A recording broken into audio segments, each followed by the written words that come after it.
Only two more sermons left in this series called We Speak. Only two more times will you hear me say these words. Do you have Colossians chapter 4, verse 5 memorized? If you haven't, you have 2 more weeks to get it done. It simply reads, conduct yourself with wisdom towards outsiders, making the most of every opportunity.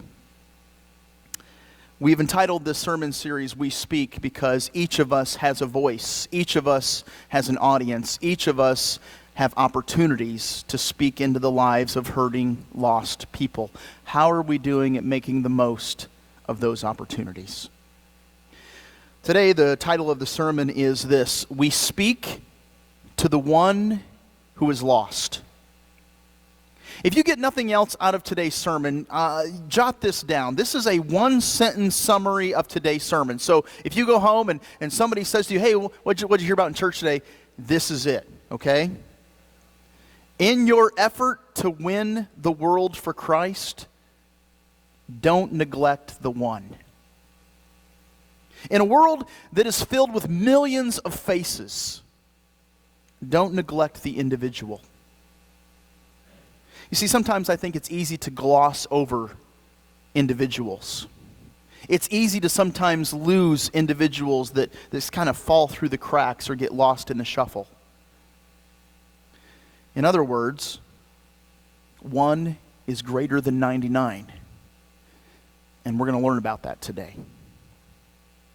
That brings us to Luke chapter 15. Luke chapter 15 gives a clear picture of the heart of God. If you're here today and you're feeling pretty insignificant, feeling kind of unloved, feeling not all that important, read Luke chapter 15. You'll instantly feel better. And can I just say that sometimes I struggle to have the heart of God concerning people. You ever struggle to have the heart of God concerning people? Yeah? Maybe even with your family members, even with your friends, even with your neighbors. I struggle to have the heart of God. And so we need to learn more about what God's heart is all about so that we can model that. Okay, well, let's jump into Luke chapter 15. We're going to read verses 1 through 7 this morning, okay? It starts off, and Luke records it, and he says, Now all the tax collectors and the sinners were coming near to Jesus to listen to him. Both the Pharisees and the scribes began to grumble, saying, This man receives sinners and eats with them. And he told them this parable, saying, What man among you, if he has 100 sheep and has lost one of them, does not leave the 99 in the open pasture and go after the one which is lost until he finds it? And when he has found it, he lays it on his shoulders, rejoicing. And when he comes home, he calls together his friends and his neighbors, saying to them, Rejoice with me, for I have found my sheep which was lost. I tell you that in the same way there will be more joy in heaven over one sinner who repents than over 99 righteous persons who need no repentance. We speak to the one. But before you are ready to speak to the one who is lost, you must have the heart of God. And that's why we're studying Luke chapter 15 this morning. Because Luke chapter 15 details the heart of God. If you're ever wondering what God is all about, if you're kind of scratching your head and I wish God would tell me what he's up to or what he's like, Luke chapter 15. In Luke chapter 15, there are 3 qualities of God's heart that you must obtain before you can effectively speak to the one who is lost. And we all know people who are lost. So the first character quality we have to have that we learn out of Luke chapter 15 verses 1 through 7 is this. You have to care more about the one than you do what people think of you. Care more about the one than what people think about you. Going back and let's read verses 1 and 2 again. It says, Now all the tax collectors and the sinners were coming near to Jesus to listen to him. Both the Pharisees and the scribes began to grumble, saying, This man receives sinners and he eats with them. Did you notice the audience that was gathered there to listen to Jesus teach? Luke records it by saying that there were tax collectors and sinners coming near to listen to Jesus. I've taught on this before, so we won't spend a great deal of time on this. But if you were a tax collector, you were viewed as a special kind of sinner. You were like in your own category, okay? Jews viewed the tax collectors as traitors because what they were doing was they were living in Jerusalem as Jews and collecting taxes from their own people to give to the Roman government who occupied Jerusalem at that time. And oftentimes what tax collectors would do would be, they would be told by Rome, we need such and such amount of money. And whatever you get from them above and beyond, well, that's your pay. And so if you're a tax collector, you're going to tax more than what Rome is owed so you can live high on the hog. And so tax collectors weren't really all that loved, let alone liked. And notice also, not only were there tax collectors and sinners, there were Pharisees and scribes. These were the religious elite of the day.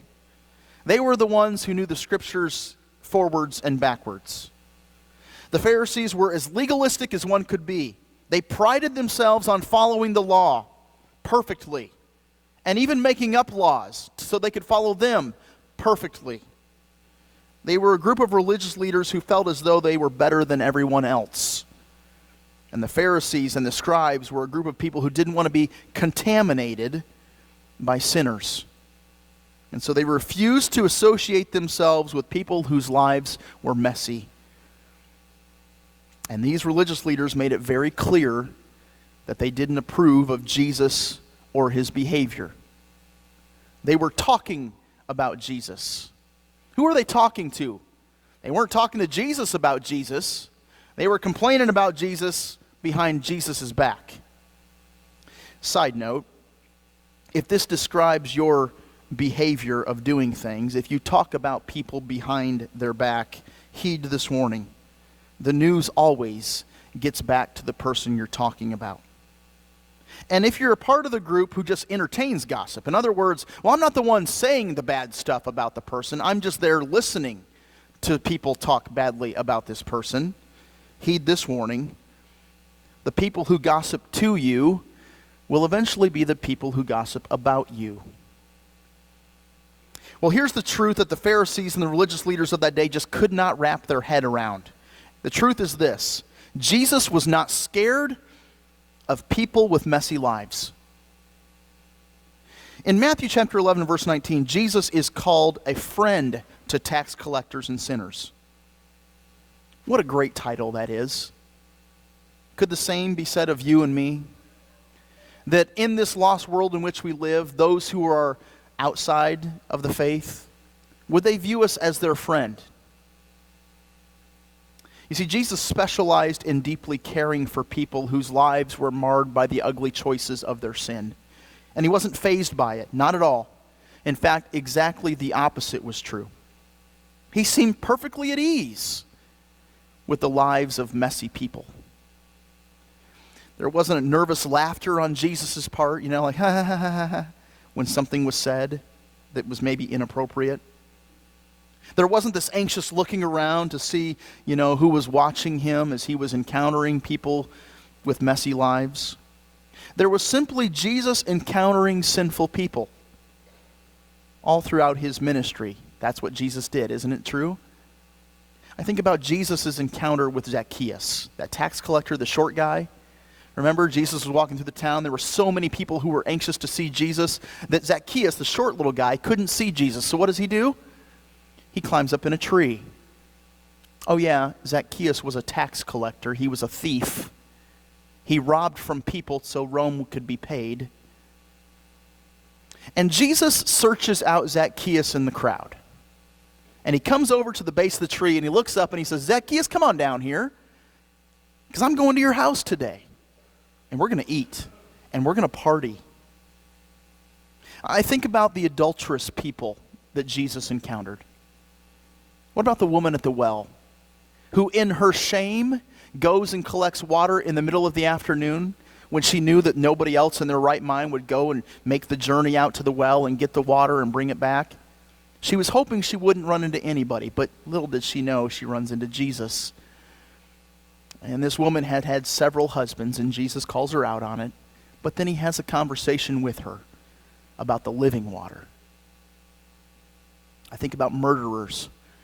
Jesus wasn't opposed to facing and talking with murderers. I think about Saul on the road to Damascus. And Jesus stopped him in his tracks and had a conversation with him. But there were those who weren't happy that Jesus was associating with such people. And to his critics, Jesus reminded them of this truth with these very poignant words. Matthew chapter 9, verse 12. It is not the healthy who need a doctor, but it's those who are sick. That's a good reminder for you and me. That in order to speak to the one, you have to remember that they need Jesus. And in some cases, extra grace will be required from you. Listen, you're not going to be able to speak to the one who is lost if you're appalled and disgusted by their sin or by their behavior. And if that does describe you, if you're just, with raised eyebrows and you refuse to talk to people whose lives are a little bit messy, maybe you need to be reminded of Romans chapter 5, verse 8, that one time your life was a mess. That God demonstrated his own love for us in this, that while we were still yet sinners, Christ died for us. So let me give you some really good application. How to care more about the one than what people think about you. Because if you hang out with sinners, if you hang out with people whose lives are messy, I promise you, people will talk. And how do you care more about the one than what people say about you? As a preacher, everybody has opinions on what the preacher should be doing or how it should be done. And so I can speak a little bit from experience. How do you be more concerned with the one than what people are talking about? Here's the first way that you can be care about the one. You have to be confident in who God says you are. You see, Jesus was very sure of who he was. He knew he was God. It wasn't like that was something that people told him, and so eventually he believed it, and eventually he lived it out. Jesus did not get his identity from people. You know that, right? Jesus had his identity confirmed by who God said he was. You remember in Matthew chapter 3, verse 17, John the Baptist is getting ready to baptize Jesus, and after Jesus is baptized, a voice from heaven says, "This is my Son, in whom I'm well pleased." God was letting everybody know that this dude was not just some other teacher, that he wasn't just another nice guy. He was in fact God. And God let everyone know that Jesus was doing exactly what he wanted him to do. And so the reason that Jesus was able to ignore everybody complaining about him hanging out with sinners and tax collectors is because he was confident in who God said he was. How about you? Are you confident in who God says you are? If you're getting your identity from what people say about you or what they think about you, look, then you're a people pleaser. And speaking from experience of trying to please people, you will fail miserably. Because even if you try to please everybody, look, you can't. You can't please everybody. And so instead of trying to please people, instead of trying to live for people and match up to their expectations, why don't you instead live for God and live up to his expectations? You'll be a lot more at peace. You'll be a lot more content. And you'll be willing to speak to the one. And you'll be able to ignore the voices of criticism. Here's the second way that you can care about the one more than what you think of what people think about you. Don't compromise who you are.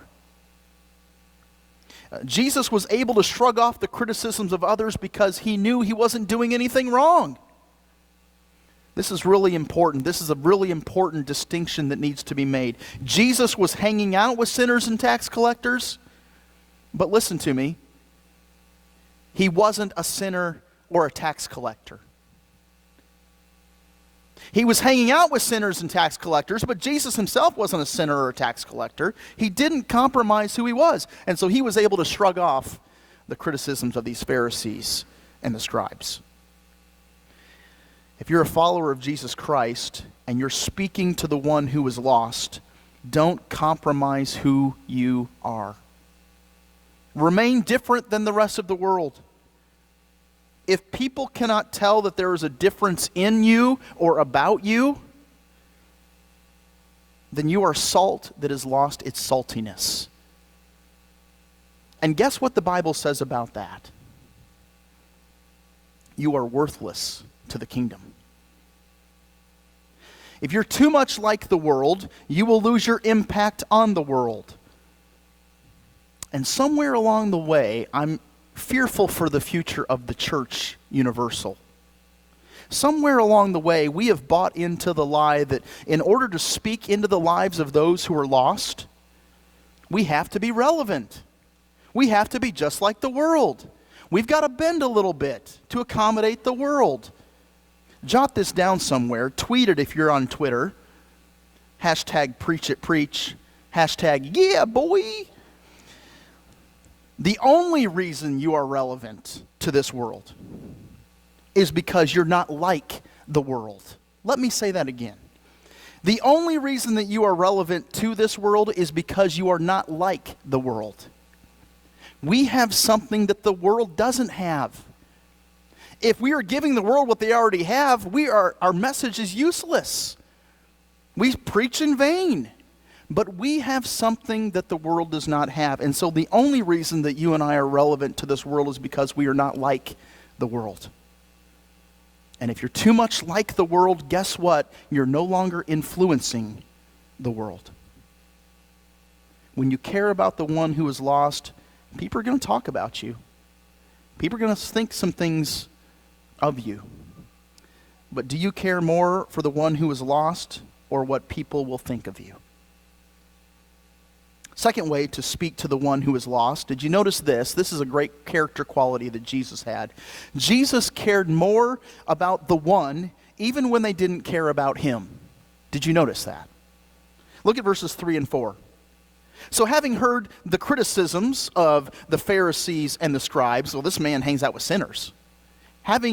Knowing what's going on, this is his response. Jesus tells them a parable, saying, what man among you, if he has 100 sheep and has lost one of them, does not leave the 99 in the open pasture and go after the one which is lost until he finds it? And so Jesus tells them this illustration, this story, a parable. It's a story about a shepherd caring for 100 sheep, and one of those sheep wanders off. And so the shepherd leaves the 99 in the field to go search for the one that was missing. William Barclay, an author, calls Luke chapter 15 the most recognized chapter in the New Testament. He says that this parable of the Good Shepherd is the good news contained within the good news. I like that. That the story found in Luke chapter 15 verses 1 through 7 is the gospel, the good news, the saving message located within the Gospel of Luke. It's the message of a God who desperately cares about a world that cares nothing about him. And the illustration that Jesus chooses to use is about a shepherd who has gone to chase down a lost sheep. Hey, guess what? People are sheep. What do you know about sheep? Sheep are stupid. Sheep are clueless. Sheep are prone to wander off. How stupid are sheep? Sheep are prone to leave the green grass they have right there in front of them in order to search for green grass somewhere else. Some of you guys know I've been running, been biking and I rode my bike from Carthage out here to Burnside, and I took the back roads, and I passed, don't even know who the guy is, need to learn who he is, but the guy who owns all the sheep just down here east of Burnside. I'm riding my bike past the sheep that are sitting there. I kid you not. All these sheep, first of all, they're all frightened of me as I'm riding by. This one sheep could not run away. You know why he couldn't run away? He had his head stuck through the gate, eating the grass on the outside of the fence. And when I drove by, he was trying to get away, and he couldn't because his head was stuck. I wish I would have had my phone out to video it. I didn't. Sheep are stupid. And before you get offended if you're a sheep, or before you get all high and mighty thinking that you're better than sheep, listen, we're all sheep. We're all sheep. Say it with me. I'm a sheep. Good job. Yes, you are. And so am I. Isaiah chapter 53 verse 6 says, all of us like sheep have gone astray. Each of us has turned to his own way, but the Lord has caused the iniquity of us all to fall on him. The Lord has caused the iniquity. What's that word mean? It means sin. He's caused the sin of us all to fall on who? Jesus. All of us have wandered away from green grass that was laid right before us in search of something that we thought would satisfy us more. All of us from time to time have thought that we know better. All of us from time to time have depended upon our knowledge or trusted our own efforts. But here's the good news. You ready for some good news? There is a shepherd who is searching. That's the good news. That's the gospel within the gospel. And even when the sheep couldn't care less about the shepherd, he's there looking for them, and they're oblivious to the fact that there's even somebody looking for them. Isn't that good news? There's a shepherd who is searching. Several verses in the New Testament would indicate that there is a shepherd who is searching. Revelation chapter 3, verse 20. Behold, I stand at the door and I knock. And that's Jesus. He's knocking at the door and he wants to come in. But he's not going to barge in. He's not going to trespass. He has to be let in. But he's there and he wants to come in. 1 John chapter 4, verse 19 says that he loved us before we loved him. Before we even knew of a God who loved us. He was there and he was loving us, searching for us. I hope that's good news. I hope this is good news for some people here today too. There is no one too far gone. There is no one who is too lost to be found. Because there's a shepherd that is searching in the deepest valleys and has crossed the widest gulf. And so the question is this: do you have a heart like God? Are you willing to care about people even if they don't care about him? Well, I think so. I don't know. How do I know? Well, that's a good question. How do you show people that you care for them? It's easy. You do what Jesus did. After all, he is our shepherd. He is our model for what chasing down sheep is supposed to look like. And so I want to give you just two ways to show people that you care for them. And the first way is this: make time for them. Make time for them. Have you intentionally blocked out time to put yourself in the path of people who are lost? Boy, I was convicted by this point. As I was looking through my friends list, as I was recalling how I spent my time this past week and who I spent it with, most of my time has been spent with other Christians. Most of my time has been spent with people in church. Here's a thought. We have to schedule it. We schedule everything else, don't we? Devotional time, time with family, vacation time, time for meetings, time for church, time for work. Where does searching for the one fit in your 168-hour week? Here's a second way to show people that you care. First of all, make time for them. Second way to show people that you care about them: genuinely love them. Genuinely love them. If your motive is anything other than love, you're doing it wrong. if your motive for reaching the one who is lost is so you can get another notch in your belt and you can impress people by thinking, wow, I never thought I'd see that person in church. Yeah, they're with me. I got them here. If that's your motive for going and reaching the lost, forget about it. Fail.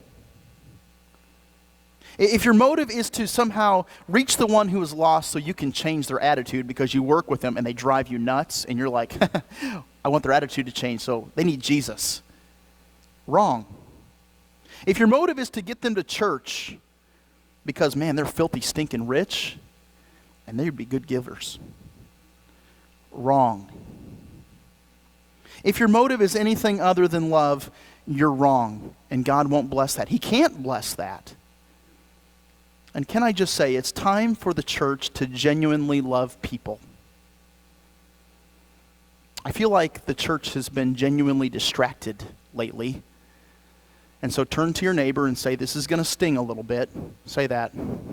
This is going to sting a little bit. All right, you ready?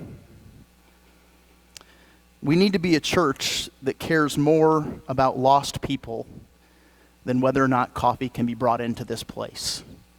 I've had more conversations about whether or not we should have coffee in this place than I've heard anybody talk about lost people. Yeah, we laugh because it's ridiculous. It's ridiculous. We have lost our focus. Genuinely care for people. How are you doing at that? Here's the third character quality that we need to have that we learn from Luke chapter 15.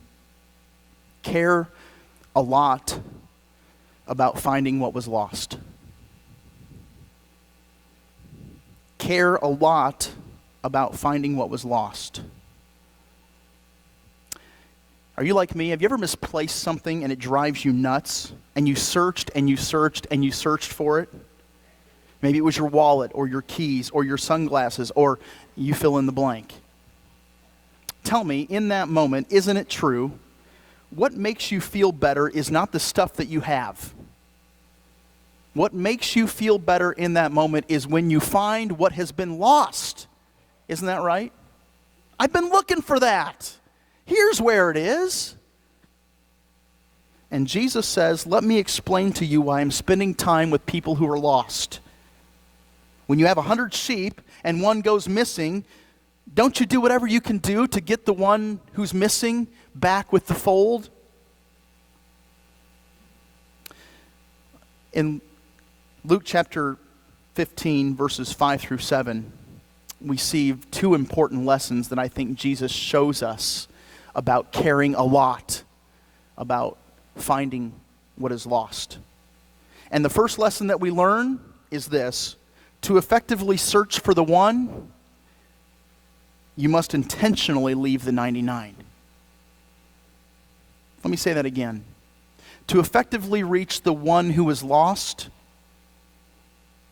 you must intentionally leave the 99. And I believe one way that the enemy will defeat the church is by convincing us to be lackadaisical and content and comfortable with just hanging out with just us. Well, man, I sure love my church family. I don't want it to change ever. And guys, I love you guys a lot, okay? But I also love lost people. Jesus said, you are the salt of the earth.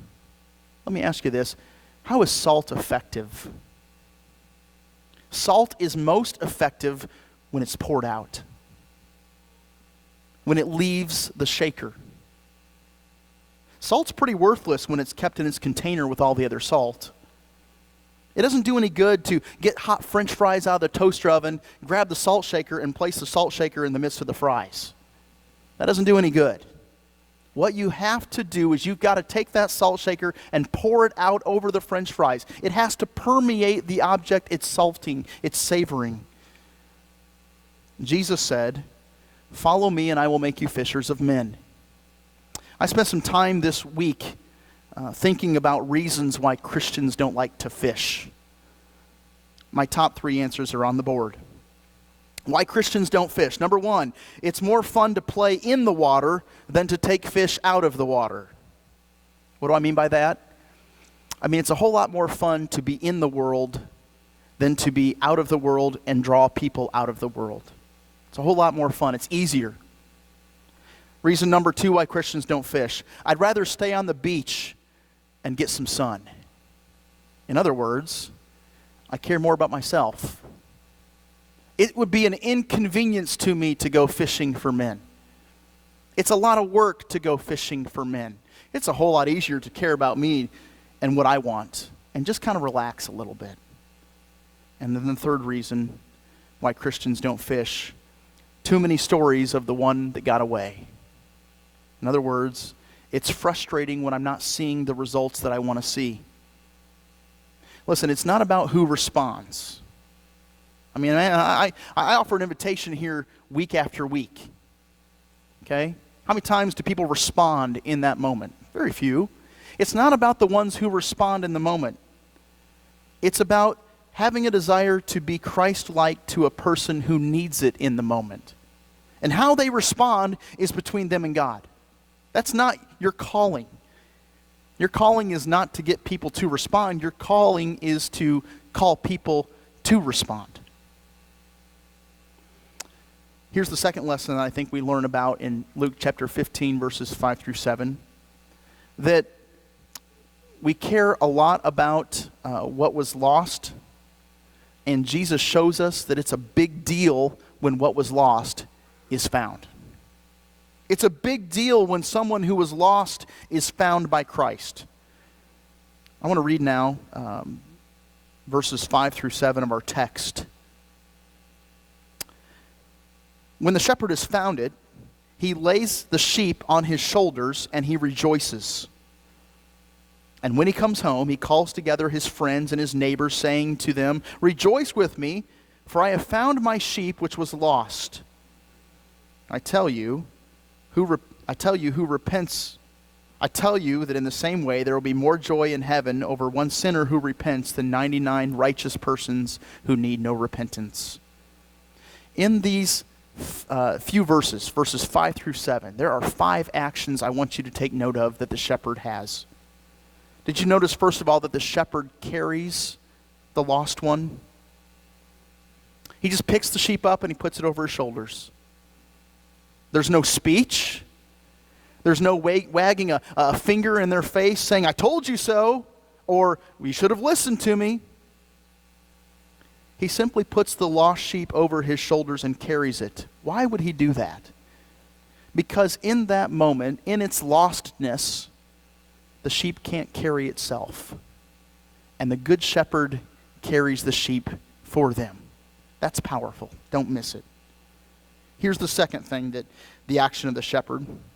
He rejoices. He's been rejoicing since the moment he lays eyes on the lost sheep, but his rejoicing now is a continual action. He's continuing to rejoice. Third action. He brings the sheep home. He returns the sheep home. And when that sheep comes home, guess what follows? All of the blessings, all of the safety of home. Fourth action of the shepherd. He tells everyone he knows about what has happened. It's not a secret. He wants every single person to know about it. And then what's the last thing he does? He throws a party. He wants everyone to experience his joy in finding what was lost. Throughout Luke chapter 15, Jesus tells about a lost sheep, a lost coin, and a lost son. And all of these stories end the exact same way. When that which was lost is found, a party is thrown. And there's a tremendous celebration. In the story of the lost sheep, the celebration happens the moment he finds the sheep. And then that celebration continues when he returns home with the sheep. It's not some arbitrary, "Oh, look, someone came to Jesus." Man, it's a party. It's not like, opera clap. "Oh, yes, we approve. Someone found Jesus." It's a woohoo! Are you awake now? Good. And so I just want to simply conclude with one last question. Who's your one? Who is it in your life that is lost? Who is it in your life who, if they died today, would spend an eternity separated from God? And then more importantly, what are you doing about it? Are you searching for the one who's lost? I got news for you. If you're going to search for the one who's lost, then you need to pick up your cross daily and die to self. Because you'll never reach the one who's lost, who's missing, if you're more concerned about your own comfort